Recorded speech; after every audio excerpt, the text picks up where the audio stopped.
ये रोते बिलखते लोग, किसने सोचा था कि कश्मीर से वो नहीं उनका शव लौटेगा।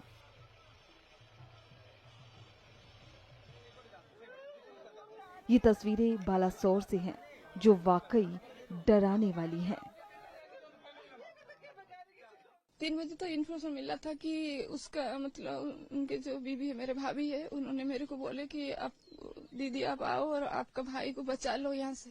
मैं सुना कि क्या हो गया, फिर मैंने लड़की को फोन किया। हमारे पास किसी का कांटेक्ट नंबर नहीं था, क्योंकि वहाँ की ना प्रीपेड सिम था इसके पास, और वो मेरी लड़की को ही दिया था उसके मामा ने।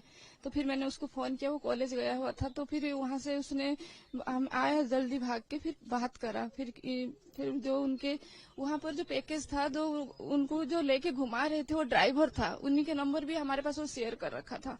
तो फिर उन्हीं सामने बात की कि कैसे क्या हुआ उसके अंदर। ना ऐसा है कि हम तो बाहर है, वो बीबी बच्चे उनके अंदर है, तो हम जब तक बाहर नहीं आएंगे तो हम बता नहीं सकते। हम उनको रिक्वेस्ट करें कि आप एक बार जाओ कि हमारे बच्चे हैं उसके अंदर। बोले वहाँ बहुत तेज गोली चल रहा है कि हम जा नहीं सकते। फिर हमने कहीं से कहीं मीडिया वाला इधर उधर कनेक्ट करके, फिर हमने कि मीडिया वाला का नंबर लिया कि वो हमारे उड़ीसा की भाई थी वहाँ पर, कि मेरे एक भाई वहाँ रहते हैं। तो उन्होंने फिर सारा कांटेक्ट करे, फिर वहाँ से हमने मीडिया से नंबर लिए कि हाँ, बोले उन्होंने कि एक आदमी की डेथ हो चुकी है। फिर हमने बोले कि उसका लिस्ट हमें चाहिए कि कौन है। फिर उन्होंने लिस्ट भेजा कि उसी में उसका नाम नहीं था, कि हाँ तुम्हारे भाई अभी ठीक ठाक है हॉस्पिटल में। हम तो वही आशा में रहे थे कि हाँ 12 बज गया 1 बज गया कि हम लोग जाने के लिए एयरपोर्ट के लिए। तो हम निकल आए थे, वही 3 बजे तुरंत हम आ गए थे। फिर वहां से कोई सुविधा नहीं हो पा रहा था कि वहां जाने के लिए। प्रशासन सबसे हमने बात कर ली कि हम वहां पे जाना है, चाहे कितने भी पैसा लग जाए। बोले वहां पे तुम्हें जाने की कोई रास्ता नहीं है। तो फ्लाइट सब रद्द कर दिया गया था। फिर हम लोग बोले कि कैसे क्या करेंगे। फिर वहीं से जोगाजोग करते गए, जैसे कोई कोई किसी के रिश्तेदारों में, मेरे एक फ्रेंड थी वहाँ मिलिट्री में पहले था, तो उसी के कोई फ्रेंड थे, फिर उनसे फिर वो बात किया। तो उन्होंने बताया कि आपके एक उड़ीसा की लड़का है, हमें बोले कैसे पता चला कि उसकी ना गोली लग गई, कहाँ पे ना सिर पे लगा है। उसने उसको बताया, तो उन्होंने मुझे फोन में उसको 2 दिन पहले बताया था कि मेरे भाई और भाभी श्रीनगर जा रहे, तू वहाँ पे है। मेरी फ्रेंड थी। तो फिर उसने बोला कि नहीं मैं तो सीलन में हूँ। तो फिर मैंने बोली कि वो मेरे को फोन किया कि तुम्हारे भाई और भाभी गए थे और मैंने अभी सुना कि हमारे बालेश्वर के एक लड़का को गोली लगा है। मैं बोली क्या नाम था उसके? नाम तो कोई डिस्प्ले हो नहीं रहा, हम लोग देख रहे थे न्यूज बराबर देख रहे थे, कुछ हो ही नहीं रहा था। तो बोली कि वो न्यूज चैनल वाला ना छुपा रहे हैं। फिर हमने वहां से अंदर से बात किए है कि उनके सिर पे यहाँ पे गोली लगा है। तो हम बोले कि वो ठीक है कि नहीं, हमें इतना बता। बोले ठीक है तू फोन काट, मैंने वहाँ बात करता हूँ कि ठीक है कि नहीं, पता लगा कि फिर आप लोग को मैं बताता हूँ।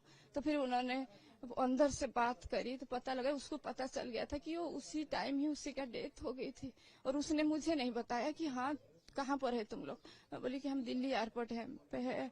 बोले तुम जहाँ पे हो वहीं पर रहो, अभी तुम्हारे पास आ जाएगा लिस्ट। फिर उन्होंने हमारे नंबर ले लिए थे ओटीपी वाले। फिर वहां से उन्होंने फोन किए, फिर वो भेजे लड़की के पास। वो लड़की को पता चल गया कि इसके मामा की डेथ हो गई, मगर मुझे नहीं बताया कोई। तो फिर मैंने बोला कि कैसे उनके पास जाएंगे। फिर वो बीवी बच्चे दोनों अलग अलग थे, बीवी को अलग रख दिए थे।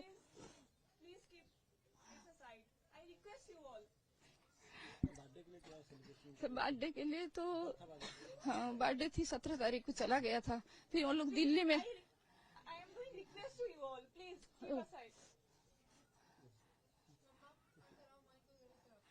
फिर वो दिल्ली आके मेरे पास 2 दिन रुकने वाला था।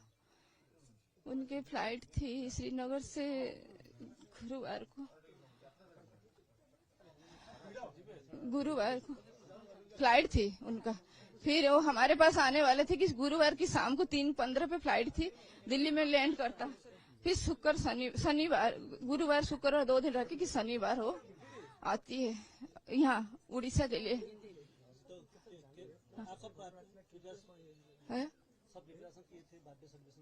हाँ, सारा कुछ प्रिपरेशन कर रखे थे, घर सजाए थे, लड़की ने केक मतलब ऑर्डर कर रखा था, उसके लिए कपड़ा मंगा रखी थी मैंने 60, और सारे घर की अरेंजमेंट कर रखे थे कि वो आएंगे ही 5 बजे पहुंचते ही हमने उनका केक काटना है। पहले दरवाजे से उनको टीका का लगाएंगे, फिर इसके बाद हमने वो केक काटेंगे। तो फिर 3:15 पे फोन आता है भाभी का कि तुम्हारे भाई को बचा लो। फिर हमें तो सब कुछ छोड़ के वहाँ घर में ताला लगाया ना। हमने माँ बेटी तीनों थे, उनके पापा नहीं थे, दूर थे, नोएडा रहते थे।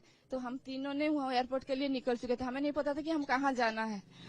भाभी कुछ बोले क्या हुआ? हाँ भाभी बोला है कि गोली लगा है, मगर वो नहीं देखे थे कि उनको अलग ले गए थे।